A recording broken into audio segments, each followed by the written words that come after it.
poster.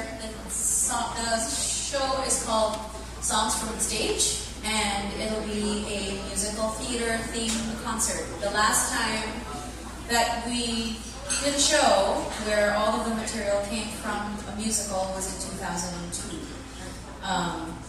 with the Broadway concert. And since it has been quite a while since we've done an exclusively musical theater only show, we thought that it was about time to do another one. So many musicals have opened since 2002. So it would be a cool idea to feature a few of those new ones, as well as sing songs from the tried and true shows that we have all grown to love over the years.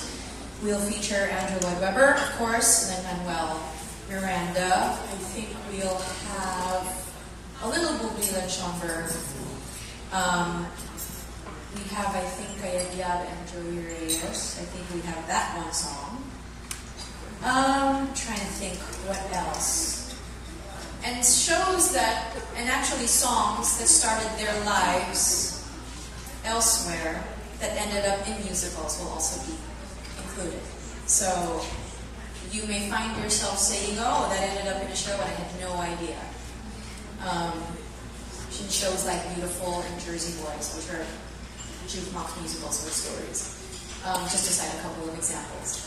But it's going to be with the ABS-CBN Philharmonic Orchestra, conducted by Maestro Gerard Salonga. It will be directed by Bobby Garcia. Our scriptwriter is Mickey Munoz, and our guest list has not been 100% confirmed, so I cannot reveal who my guests will be.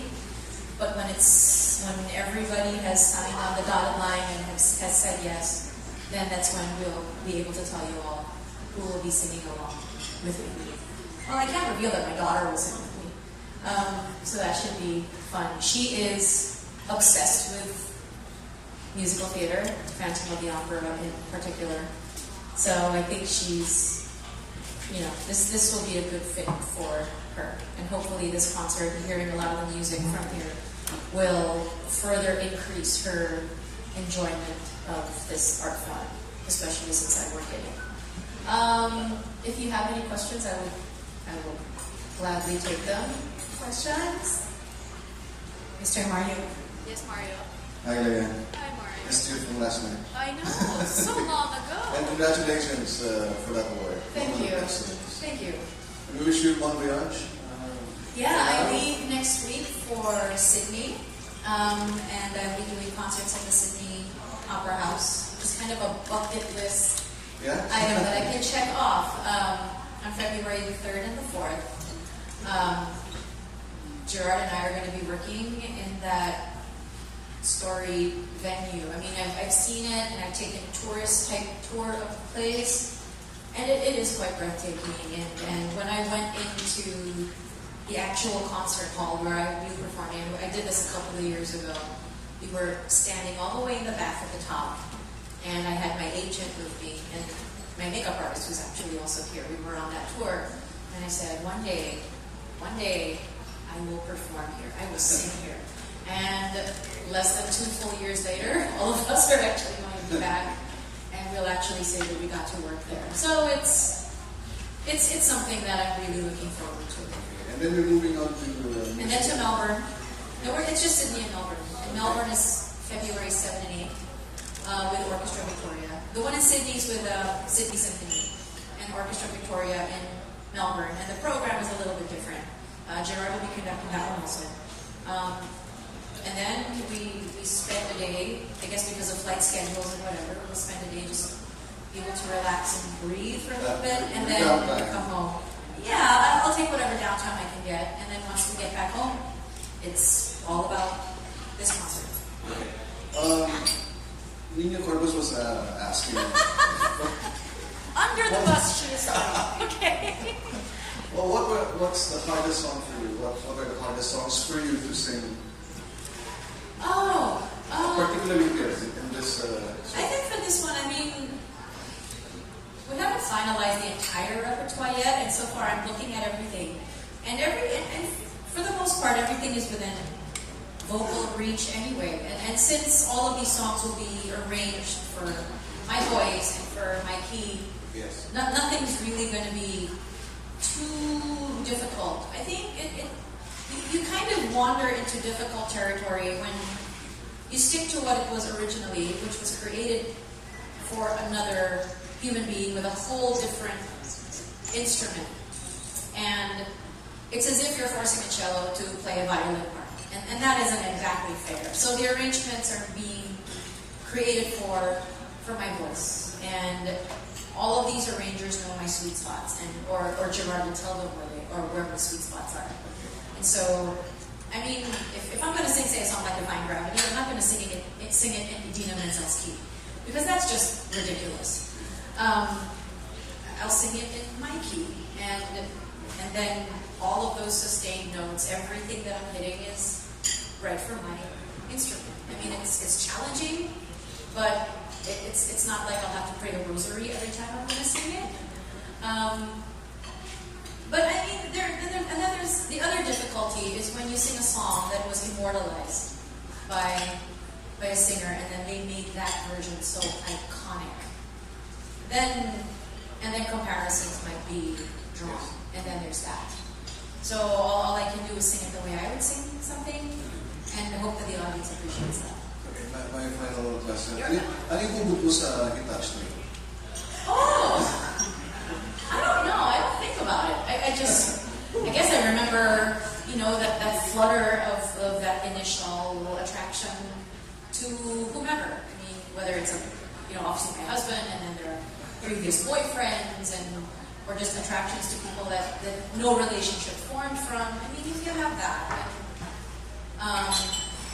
Which means that I have not lost what kilig actually is. So it's that initial spark of attraction when that person just brushes past you or holds your hand for the first time. It makes you feel butterflies. Whee! Yes, that's what that is. So it's all of that. Okay, that's a good question. Hi. Yes. I wanted to ask because I was trying to research about the really, really good singers, how to really sing very well. Because my 4-year-old daughter loves to sing. She's only 4. So while I was reading up, I read that a lot of parents, one of the biggest mistakes is to make their kids like belt out, sing and shout, and that's what a lot of Filipinos think, diba? Magaling ka kapag bumibirit. Yeah, magaling ka kapag bumibirit, which is unfair because we're not all created to be trumpets, We're not all created for this homogeneous belting sound. If you're created to belt, then by all means, do it. Because that is how you were created and that is how your body was put together. But not everybody's like that. And you'll have people who will croon. You'll have people who sing classical. And it doesn't mean that their talent is less than those who belt. It's just that they're different. And we should celebrate how singers are different. So for parents, please do not be misled by the notion that kung bumibirit yung anak mo, magaling na siya. Kasi birit is not the be-all and end-all of singing. There is so much more to singing than belting. There is singing. There's listen to jazz singers where it's so much more about lyric and delivery and humor and bite and expression, and it's not just about calisthenics and those high E's, because there are notes that I cannot reach, and I know what my limitations are as a singer also. And I was in an environment in this business where there were a lot of singers who were belting and who were celebrated, and deservedly so. But that made me ask myself, where do I fit in, because I don't really do this. My voice quality is different. So does that mean I have a place, or does that mean that there is no place for me? And then the Saigon happened, and it's like, yeah, that is my place, and there it is. So it's nice knowing that even though my voice is different, may lugar pa rin ako sa industriya, and then what I do can also be seen as correct and something that a parent can say, yes, this is somebody you can follow. Hindi siya bumibirit, pero pwede mo siyang World class. Thank you. Sharon Cuneta, for example, is an alto. She's an alto with a deep, low voice, and she's not any less celebrated as a vocalist. Also, Regine Velasquez, of course, she has these stratospheric high notes. So each singer, I think, has to be given their due for what they uniquely are able to deliver. Thank you. Thank you, Ms. Nina. Any more would like to? Miss Leia, after your shows here and abroad, will you be returning to The Voice? Yes, I said that we'll be doing it again. I said it. We're going to be doing The Voice Teens, and we start filming in late March. But I don't know yet when the air dates are. That I will let ABS-CBN be the one to announce that. I'll be back.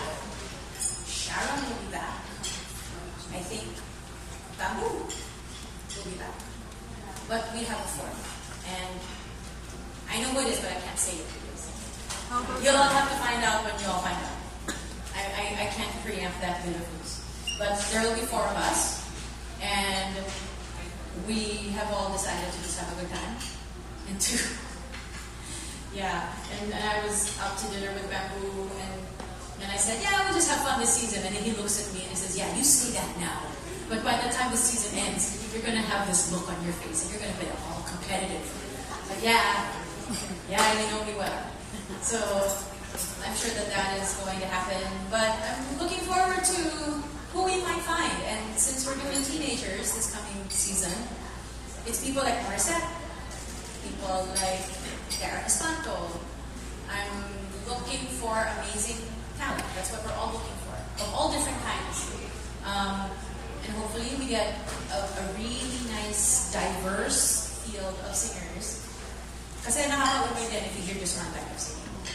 Especially if 4 days in a row, isang klaseng pagkanta lang naririnig natin. Nakaka-umay din.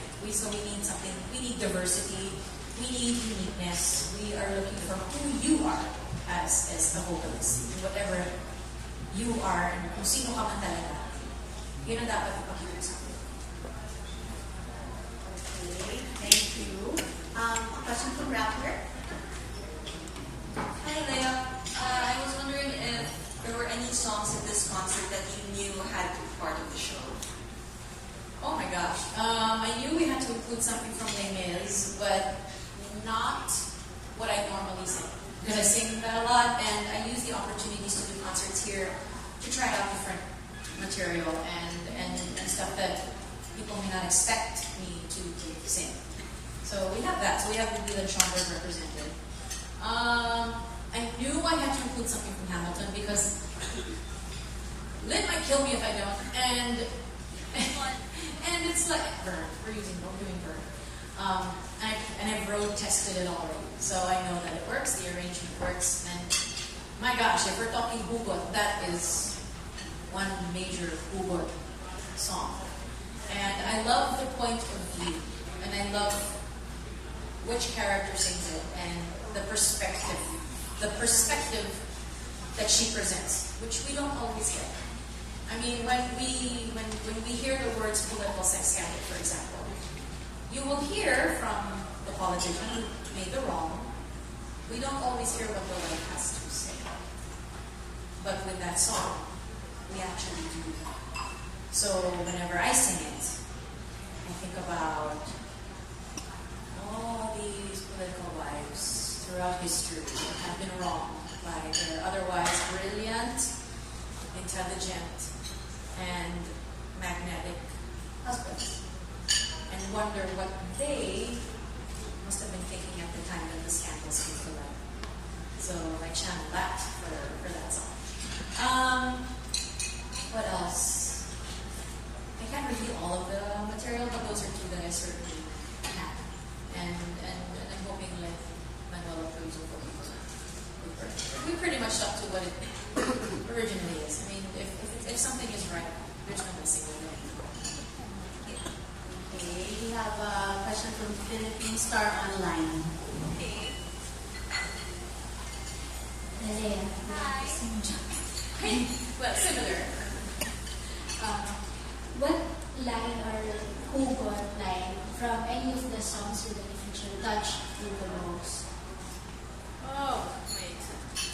Another good question. I know. I mean, because I reveal what burn is, I'm going to reveal what, when the song starts to really build and the biting things that she says to her husband without being in front of her husband. She says things like, you forfeit the rights to my heart, you forfeit the place in our bed. Right? I'm burning the memories, burning the letters that might have redeemed you. It's things like that. You forfeit your place in my heart, you forfeit your rights to my heart, you forfeit the place in our bed, you'll sleep in your office instead, with only the memories of when you were mine. I hope that you burn. So, whenever I've sung the lines, I hope that you burn, can you imagine every bad relationship we've been in? And I mean, I've done the whole I'm burning all the letters that you've ever given to me. I've done it. I've actually sat in front of a metal trash can one by one. Pictures, letters, flame. I've done this. Smoke heading out into the Manila Bay. I've done this. I've totally been through it in my lifetime. So those memories enter me when I sing that song. So yeah, so it's like it's painful to remember that, but incredibly cathartic afterwards. So yeah, so I'm hoping if there's anybody going through a bad patch in their lives, that they can let me sing it for you, and they can then leave the theater feeling, I got that out. It feels good. I feel good. A question from Tech. Yes. You already had parang songs from past week. How would you differentiate this from your past concerts? Well, the one I can directly compare this concert to would be the Broadway concert. So in terms of what it is, it's pretty much the same.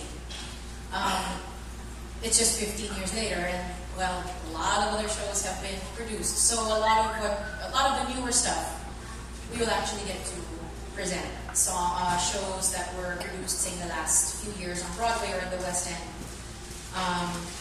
But we also have stuff from older shows because, I mean, they've become classics. They're obsessions of fans from all over the world, and so we take a different spin on the song, and some of the arrangements have absolutely nothing to do with the show that it came from, and it's just its own standalone piece,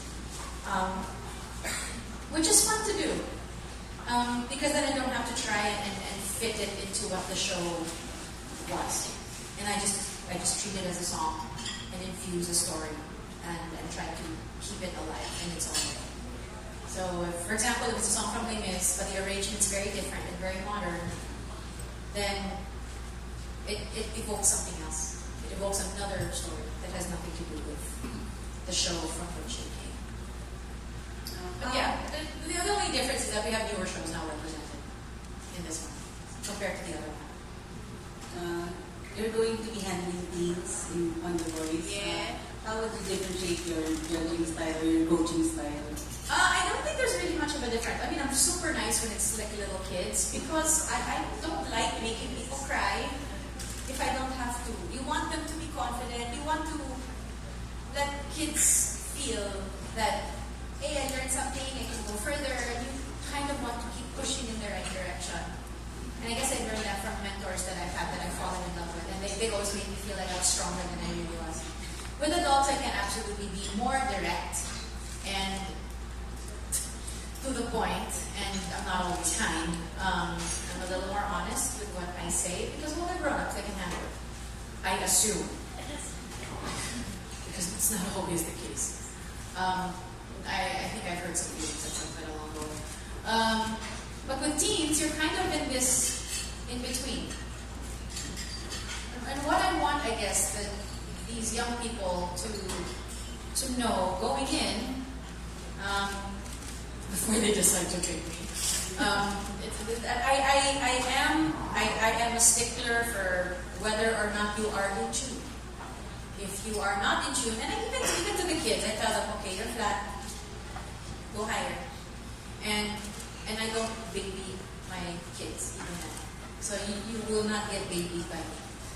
That's for your parents to do. It's not for me to do, not your mother. I'm supposed to be the mean one. But if you're flat, I will tell you straight up, you're flat. So you can expect me to be honest. You can expect me to be direct. But if there is something to celebrate, I will be your biggest cheerleader.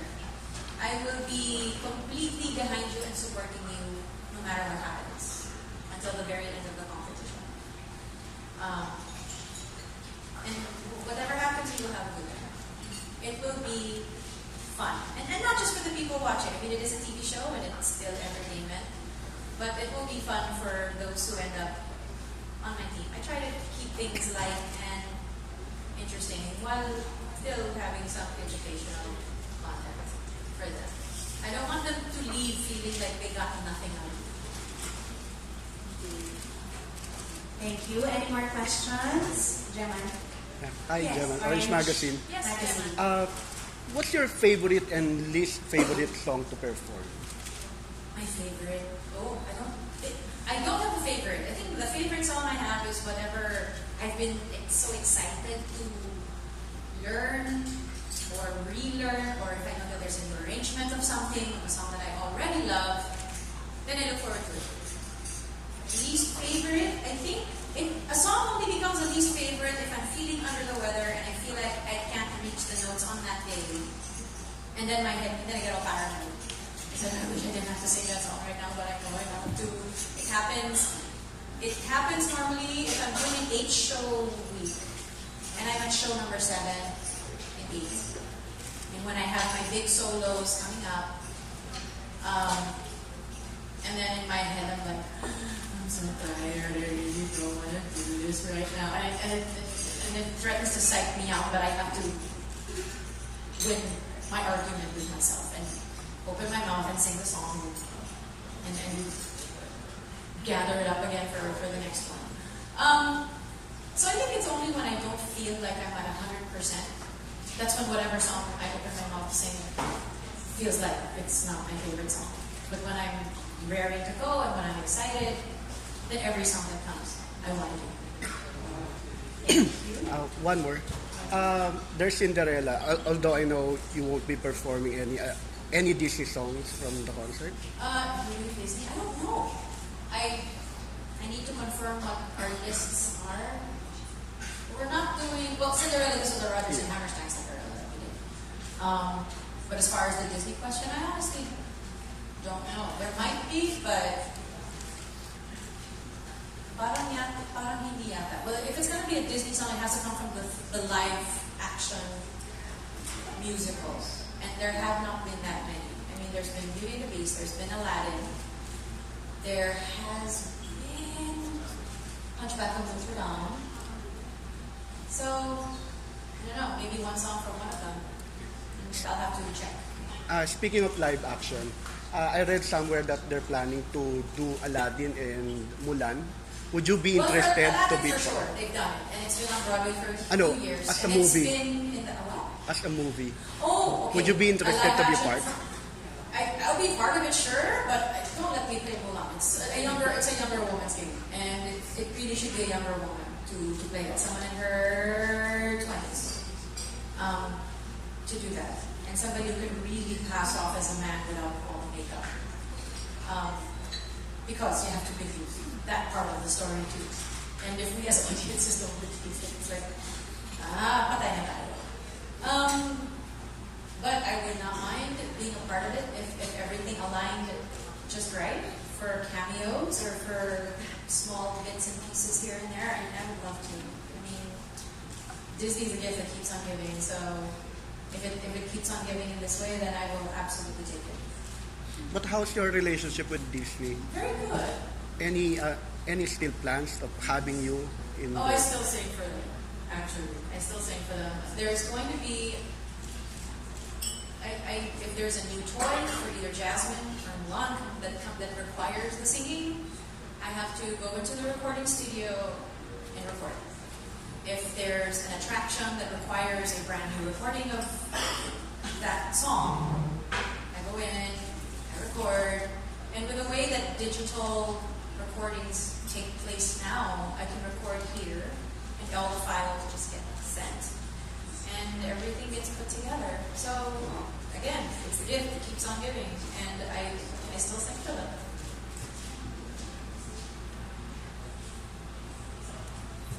Miss Leia. Any more questions? Leia, will you still be doing a movie? Well, that question, will I still be doing a movie? With You know who, yeah. Aga. I don't know who the better question to ask would be, if it was me or him. I have yet to see a script. He says he's seen it. I have not seen it yet. And I think we both need to really be in fighting shape. And I may be closer to it than he is. Just a dig in that direction. He says he's been working out. He says he's been eating right. I have yet to see evidence of this. He's still in America. You know what happens when we go to the States. But I don't know. I mean, I would love to. If schedules work out. But I'm looking at my year and certain prospects and possibilities. And I'm not optimistic about our prospects for doing a film this year. But, one of my friends says this, you want to make God laugh? Tell him your plans. So, we may make all these plans and then something happens and something else then takes its place. So you never know. Questions? Any more?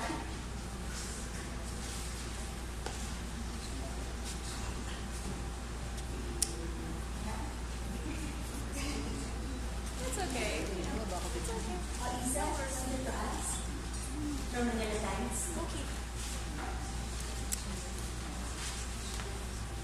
Hello. Is there any time na you sing a song tapos nag-struck talaga siya sa'yo then you had a hard time singing it? Oh yeah, there was one. One time. Thankfully it was during a rehearsal and not a performance. After I gave birth, like 3 months after I gave birth, I had a gig. I hadn't sung, I hardly sang during my pregnancy, and so when I did this gig, I said, okay, I'll sing I Give My Life For You from Miss Saigon. It was the request of a private engagement. So I got to the rehearsal, I started to sing the song, and that's when it really hit me, because the song is singing to her child. And I had just become a mother 3 months before. So that is when I couldn't sing. I had the hardest time being able to sing. And I had friends who had experienced the same thing. I mean, ladies that had played Kim and Miss Saigon and then had children and then had to sing the song. And they couldn't. We all had the same issue. We could not get through the song. If we sang it, emotionally connected to it. So what we do is we had to shut ourselves off and step back to still have a little bit of connection, but to at least get through to the end. I mean, love songs don't do this to me. I love singing love songs. Heartbreak songs don't do that, because the more heartbroken you are, the better it is for the song. And if you're having an emotional breakdown, all the better for the storytelling. But that song, that one, and if I really think about it and I sing for my daughter, forget it, I can't do it. So I have to sing to some fictional child, some fictional offspring of mine, and then I can do it. And that's the only way I can sing that song. To do it authentically would be the death of me. Okay, thank you. Last question from... Who wants to ask the last question? Okay. Alan from Empire. Yay! I'm sorry. Hi. This is going to be mounted Valentine's Day.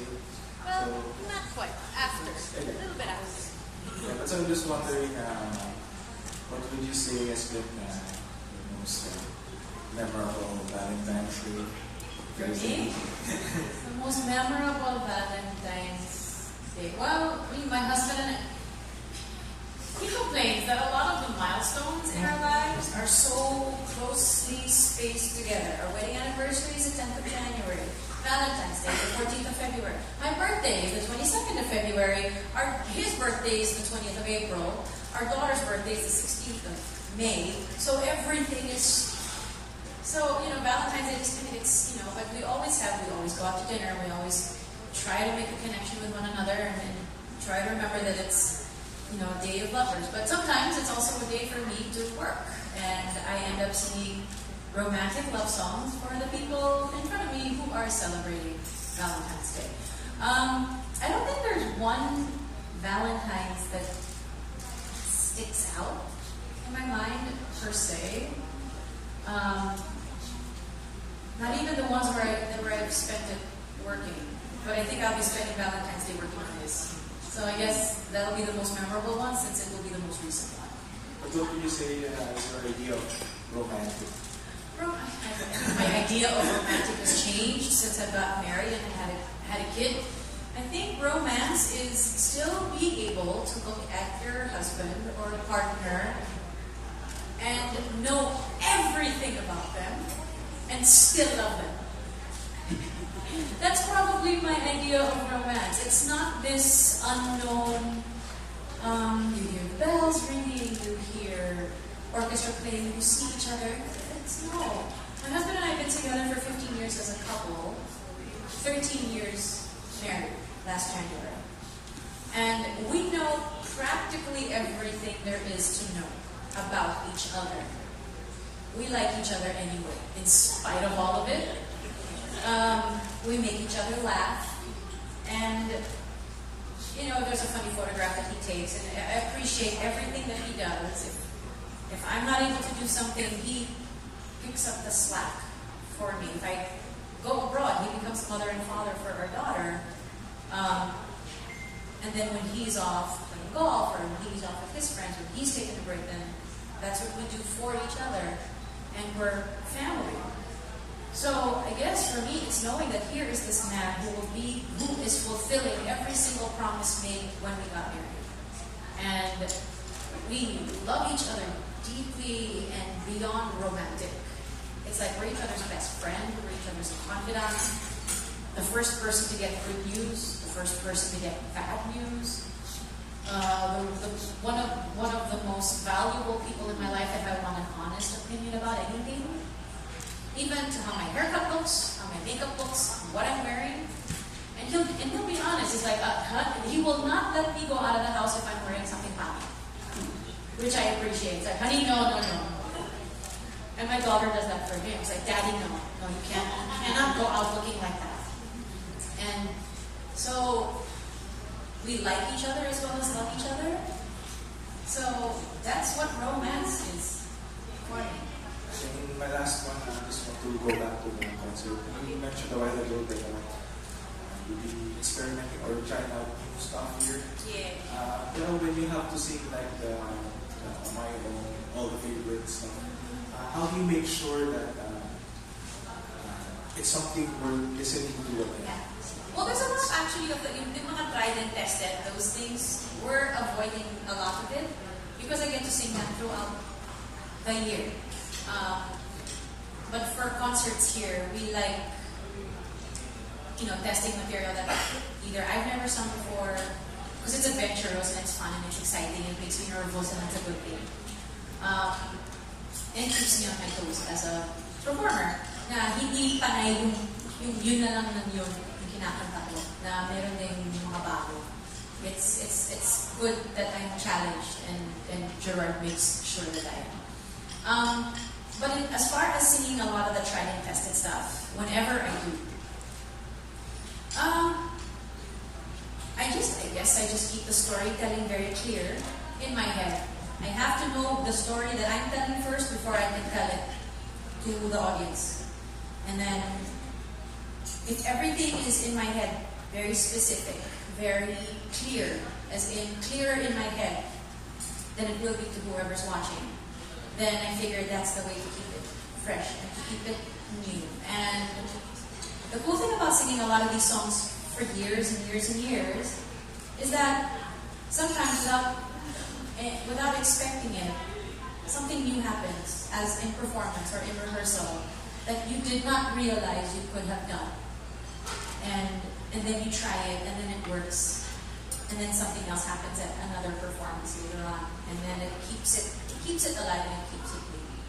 And when the performance is always played by, say, a live orchestra or even a live band, because there's so many other human beings involved in the process, then that chemistry will create something different and new every time.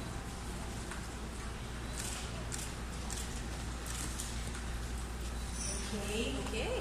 Great. Thank you so much. Thank you so much for being here today. We still have our cocktails from Mango Tree. Yay! So Thank you. You can stay if you want. And we'd like to thank, of course, Mango Tree for hosting this press conference. Thank you so much. Miss Leia, can you promote